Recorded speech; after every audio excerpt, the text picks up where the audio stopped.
There are moments when silence feels safer than truth. For a long time, I chose silence. Not because I had nothing to say, but because I understood the weight of speaking. I understood the risks, to myself, to those close to me, and to the fragile stability of a nation already under pressure. I was advised, more than once, to remain quiet. The messages came in different forms. Some were polite, some were indirect, some needed no words at all. The message was always the same. This is not something you should discuss publicly. And for a while, I listened. Because leadership is not only about courage, it is also about responsibility, about knowing when words can protect and when they can endanger. I thought about my family. I thought about the people who placed their trust in me. I thought about how fragile peace can be when a country has endured years of conflict, uncertainty, and loss. There were many reasons to stay silent, but there is something more dangerous than speaking too soon. That is, remaining silent for too long, because silence does not only protect. Sometimes, silence preserves systems that should be questioned. Sometimes, it allows patterns to repeat without ever being examined. And sometimes, it becomes a form of participation. Tonight, I made a different choice. Not to accuse, not to provoke, not to point fingers or assign blame, but to explain how my understanding of power, development, and sovereignty changed, and why those changes shaped the decisions that followed.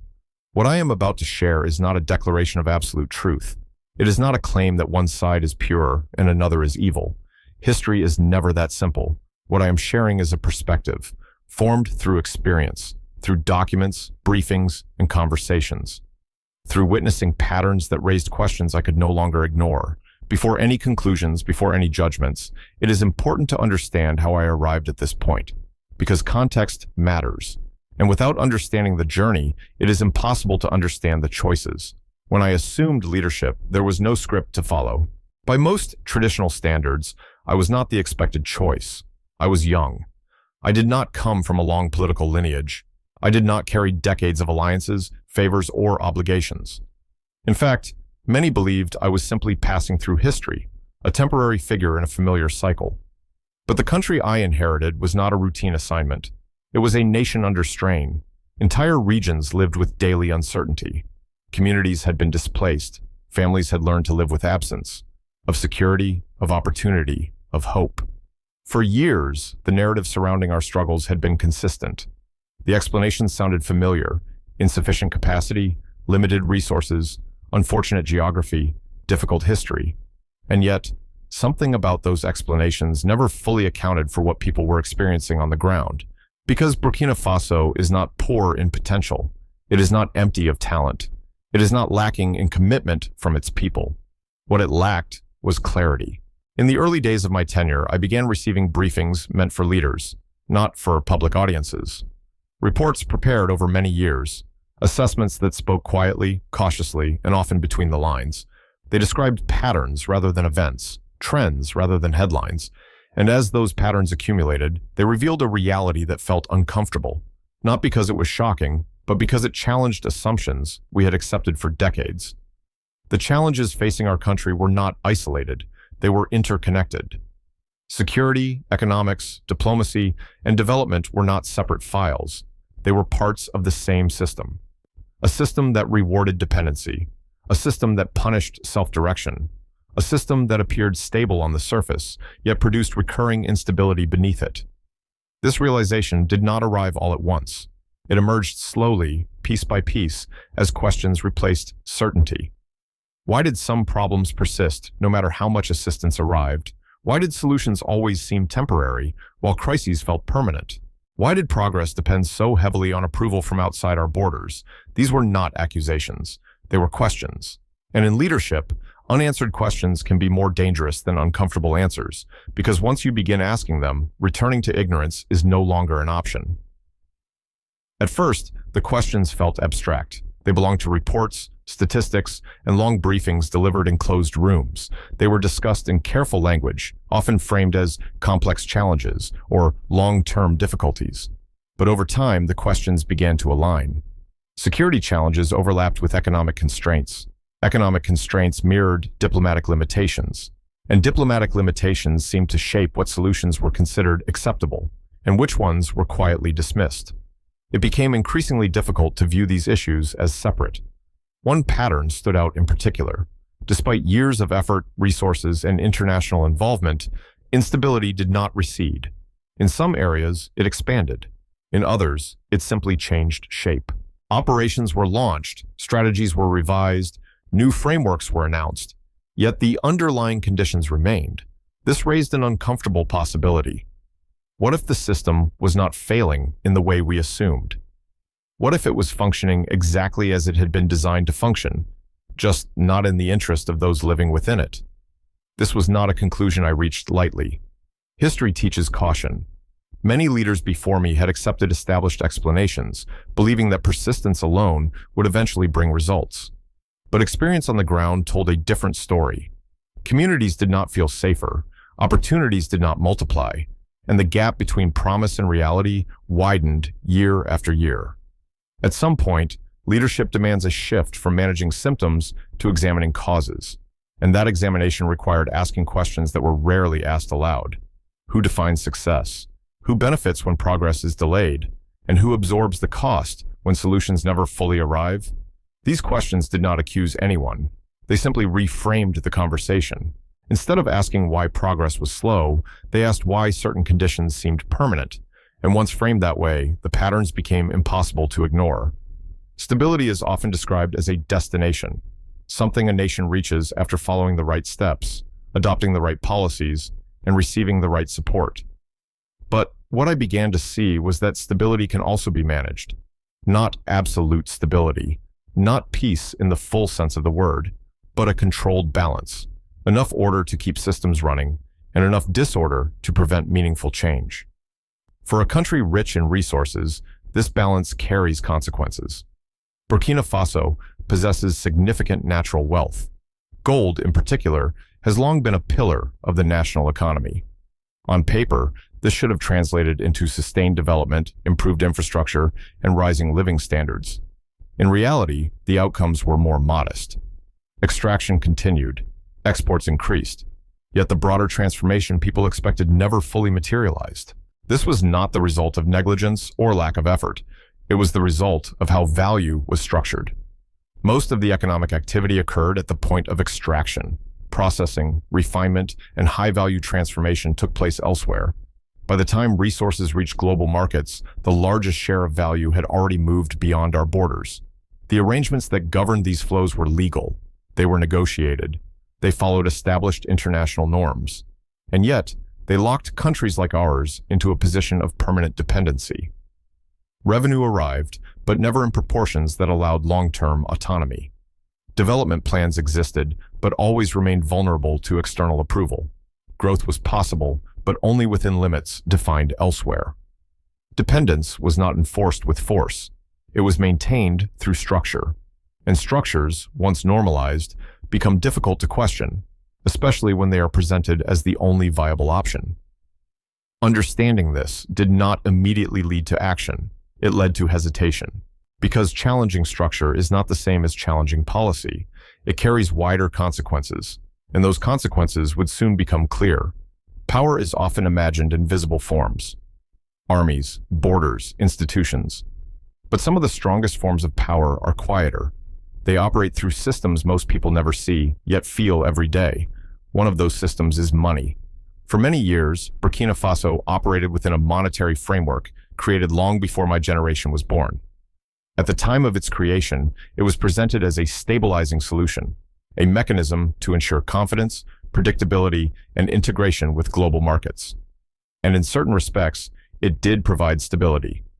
But stability, when separated from sovereignty, comes at a cost. Monetary decisions affect everything: how governments invest, how businesses grow, how citizens save, and how countries respond to crisis. When key elements of those decisions are shaped outside national borders, independence becomes conditional, not absent, conditional, policy options narrow. Responses must be calibrated to external expectations. Long-term planning must account not only for domestic needs, but for how those needs will be perceived elsewhere. This does not require coercion. It requires alignment. And alignment, over time, can blur the line between cooperation and constraint. For years, this system was rarely questioned, not because it was perfect, but because alternatives were framed as risky, unrealistic, or destabilizing. Change was portrayed as danger, continuity as responsibility. Yet the longer I observed how economic pressure translated into political limitation, the clearer one thing became. A nation may carry its own flag, elect its own leaders, and write its own laws. But without meaningful control over its economic instruments, its choices remain incomplete. These were not conclusions drawn from ideology. They were observations drawn from lived governance. And they led to a realization that would soon place our country at a crossroads. Because once invisible boundaries are recognized, the question is no longer whether they exist, but whether they should remain unquestioned. Security is the most basic promise a state makes to its people. When that promise is threatened, nations seek help wherever it may come from. Burkina Faso was no different. Over the years, international partners offered assistance framed around a clear objective: to reduce violence, restore order, and help stabilize the region. The cooperation was formal. The language was reassuring. The intentions, at least on the surface, appeared aligned. At first, there was hope. New resources arrived, new strategies were introduced, joint operations were announced with confidence. Yet as time passed, the outcomes did not match the expectations. Violence did not disappear. In some areas, it intensified. In others, it shifted location, creating a sense of constant movement rather than resolution. This raised difficult questions, not about motives, but about effectiveness. How could sustained international engagement coexist with expanding insecurity? Why did improvements remain temporary, while instability felt permanent? Why did success always seem just out of reach? These questions were uncomfortable because they challenged assumptions that had guided policy for years. It became clear that external assistance, no matter how advanced, has limits. It cannot replace local ownership. It cannot substitute for national responsibility. And it cannot succeed indefinitely if the underlying conditions remain unchanged. Security cannot be imported like a product. It must be built from within. This understanding marked a turning point. Not a rejection of cooperation, but a recognition that protection without autonomy creates dependence. And dependence, over time, weakens the very institutions it is meant to support. At that moment, the central question shifted. Not how much help is needed, but what kind of control must be reclaimed for that help to become truly effective. Questioning established systems rarely happens in isolation. When assumptions are challenged, responses follow, sometimes openly, sometimes quietly. At first, the signals were subtle. Conversations became more cautious. Advice was offered with greater frequency. Concerns were raised about tone, timing, and regional stability. The message was not confrontational. It was framed as guidance. Be careful, move slowly, consider the consequences. These were not unreasonable suggestions. They reflected the reality that sudden change can create uncertainty, and uncertainty can be costly. But as questions persisted, the atmosphere shifted. What had once been discussion began to feel like pressure. Options narrowed. Support became conditional. Economic relationships, once routine, grew more complex. Processes that had moved smoothly now required additional steps. Decisions were delayed. Uncertainty replaced predictability. None of this was announced as punishment. There were no declarations, no accusations. Yet the pattern was clear enough to recognize. Questioning structure carries a price. Not because questioning is forbidden, but because it disrupts arrangements that many have learned to rely on. At the same time, there were other forms of communication, indirect, informal, and difficult to trace. They did not contain threats. They did not need to. Their purpose was suggestion, to remind, to caution, to signal that certain paths, once taken, are difficult to reverse.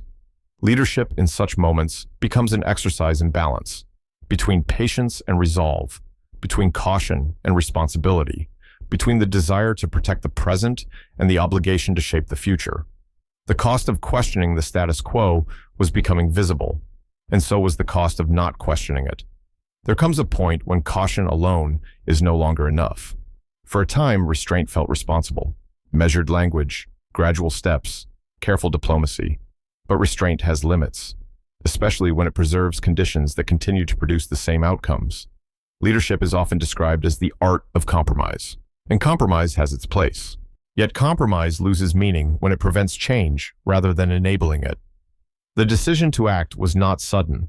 It was the result of accumulation, of unanswered questions, constrained options, and realities that could no longer be managed through adjustment alone. Action did not mean isolation. It did not mean confrontation for its own sake. It meant redefining ownership, ownership of security, ownership of resources, ownership of decision-making. This required difficult choices, reevaluating long-standing arrangements, asserting national responsibility in areas that had gradually been outsourced, accepting uncertainty as the cost of autonomy. These steps were not framed as rejection. They were framed as recalibration, a recognition that partnerships must evolve and that cooperation cannot substitute for sovereignty. Predictably, these choices generated reactions. Some expressed concern, others expressed disappointment, a few expressed resistance. But the response at home was different. People did not ask for perfection. They asked for direction. They understood that stability built on dependence is fragile, and that uncertainty, when chosen deliberately, can become the foundation for renewal. Action, once taken, creates momentum, and momentum, once visible, reshapes expectations, both within a country and beyond its borders. No nation moves through transformation alone. History shows that when one country begins to reassess its path, others are often asking the same questions, even if they do so quietly. Across the Sahel, similar pressures existed, similar challenges, similar constraints shaped by decades of inherited structures. And gradually, it became clear that these experiences were not isolated. Conversations began to take place, not in public forums, but in careful exchanges between leaders who understood the risks of speaking openly too soon. The conclusion was simple. Individually, any one nation could be pressured, isolated, or destabilized. Collectively, the equation changed. Solidarity was not about uniformity, it was about coordination, about recognizing that shared challenges require shared responses, that sovereignty, when defended together, carries more weight than sovereignty defended alone. This understanding gave rise to new regional alignment, not as a rejection of the international community, but as an assertion that regional voices must carry regional solutions. Security cooperation took on a new meaning. Economic coordination became a priority. Political dialogue shifted from reaction to initiative. The message was not confrontational, it was declarative. We will decide our future together. This approach did not promise immediate success. It promised resilience. And resilience, in moments of transition, is often the most valuable resource a region can possess. Change rarely unfolds without resistance. As regional alignment became more visible, external reactions followed. Some were diplomatic, some were economic. Others took the form of public criticism framed around concern and caution. Access became more restricted, processes slowed, decisions that once seemed routine were reconsidered. None of this was unexpected. When long-standing arrangements are questioned, uncertainty spreads beyond borders. Institutions respond, markets react, narratives compete. For the people at home, the consequences were tangible. Life did not suddenly become easier. In some respects, it became harder. But something else happened at the same time. Understanding grew. People began to see the connection between pressure and choice, between consequence and cause, between short-term difficulty and long-term direction. This did not eliminate hardship, but it changed how hardship was interpreted.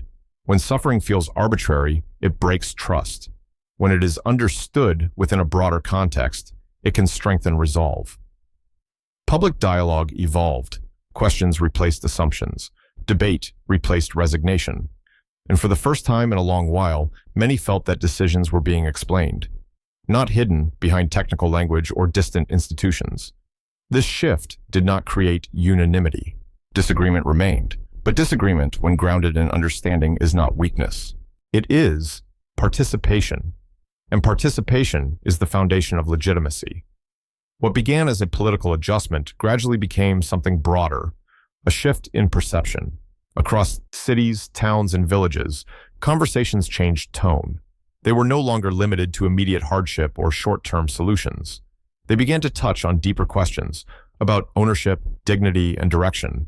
This shift was most visible among the young, a generation that grew up connected, informed, and less willing to accept inherited limitations. A generation that compares narratives, not just borders. That asks why certain outcomes repeat and who benefits when they do. They were not driven by ideology. They were driven by clarity. Access to information made it harder for old explanations to survive without scrutiny. Stories once accepted without question were now examined, discussed, and debated. This did not produce uniform conclusions, but it produced engagement. And engagement, once awakened, is difficult to suppress. Across borders, similar conversations were taking place. Different contexts, different histories, but shared questions. What does true independence look like today? How much control is enough? And how do nations cooperate without losing themselves in the process? This was not a moment of certainty. It was a moment of transition. Awakening does not mean answers are complete. It means assumptions are no longer invisible. And once people begin to see systems clearly, they rarely accept returning to silence. The shift may be gradual. It may face setbacks, but its direction is difficult to reverse because it is no longer held by one leader, one government, or one decision. It lives in conversation, in expectation, and in the growing belief that the future is something to be shaped, not inherited unchanged. I want to be clear about one thing. This story is not about heroes and villains. It is not about assigning blame or rewriting history in simple terms. History is complex, power is layered, and nations, like people, carry contradictions. What I have shared is not a final verdict. It is an invitation to look more closely, to question systems that have become familiar simply because they have existed for a long time, to examine whether stability serves progress or merely preserves imbalance, to consider whether cooperation empowers or quietly constrains. No country develops in isolation. No nation succeeds by closing itself off from the world. But partnership only works when it is chosen freely and when all sides retain the ability to decide their own direction. The future we are moving toward is uncertain. It will not be smooth. It will not be without mistakes. But uncertainty, when faced consciously, is not chaos. It is possibility. What matters most is not whether one leader succeeds or fails. Leaders change. Governments change. What matters is whether people begin to see themselves as participants rather than spectators, whether questions continue to be asked, whether choices are understood rather than inherited without reflection. If this conversation continues, calmly, openly, without fear, then something meaningful has already begun. Not a revolution of force, but a shift of awareness. And awareness, once established, does not need permission to exist. That is where this story ends, and where the next one begins. Not with certainty, but with intention.